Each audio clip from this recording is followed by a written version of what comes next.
getting into we're in the positives about Sex and the City first. We haven't gotten to. I know you're chomping at the bit. That's a great positive. Then. I think that's what you described about the bond between women. I think that's what you want to see, and you want to see that in any show about women, men. You know, the bond that you have in the friendship.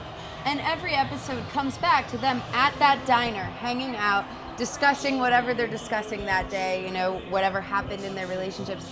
It always comes back to that and to their bond and to their love for each other.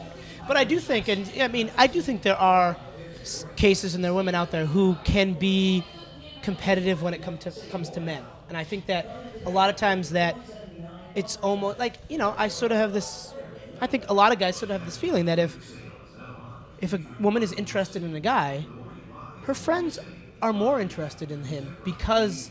I don't think that's really? true at all. Oh. I feel like at least for me in my life, there is a girl code. Like if your girl... I honestly have never heard the phrase girl code. No, guy code I've had. I've never heard girl code no. before. No, there's definitely a girl code. If one of my friends likes a guy, even if I liked the guy and never said anything, it's hands off. I think that's total guy hands code. off. That is actually guy code appropriated by your friends. No, right? No, it was also girl code. Okay. All right.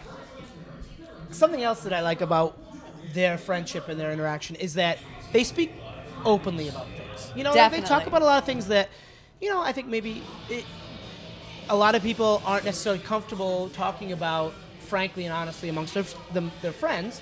And I think that sets a very good example. So yeah. I think that has been a good influence and a good example on how they've talked about personal things so openly with each other. But is that really a shock?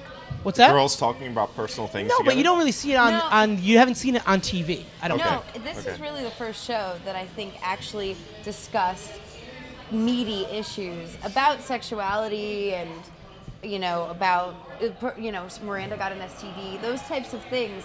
I think it's the first show that really discussed those things. Didn't that happen on 90210 though? Didn't somebody get an STD? Yeah, but it's 90210. Like, that's more of a Melrose Place guy myself.